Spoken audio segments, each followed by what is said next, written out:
मुखात सुखाची साखर ठेवून जोडली जन्माची नाती, रामाच्या रूपात जपला माणूस मारुती रायाची छाती, वाघाची लीलानी कपाळी ते वरतारा जाऊन घेऊ इकडं सोडा नसल, इकडच्या सोडी त्या इकडं आणि त्या इकडची उचली त्या तिकडे नेऊन सोडी त्या ते हेच आहे ना. त्याच्यापासून तुमचं काही उत्पन्न नाही, त्याची प्रजाती वाढत चालली, माणसं खायला लागले, आम्ही काय करायचं मग? माणसं किती जपणार आहे हा माझा प्रश्न केंद्र सरकारपर्यंत न्या.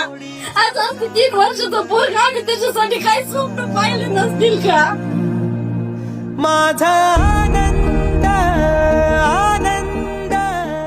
मला याच्याबद्दल आता काहीच बोलू, मला बिबट्या पिंजऱ्यात लागेल आणि येत्या 5 दिवसामध्ये नाही सापडला तर 11व्या दिवशी आम्ही वन विभागाच्या कार्यालयात दिसू आणि दिसताना आम्ही जे पहिल्या दिवशी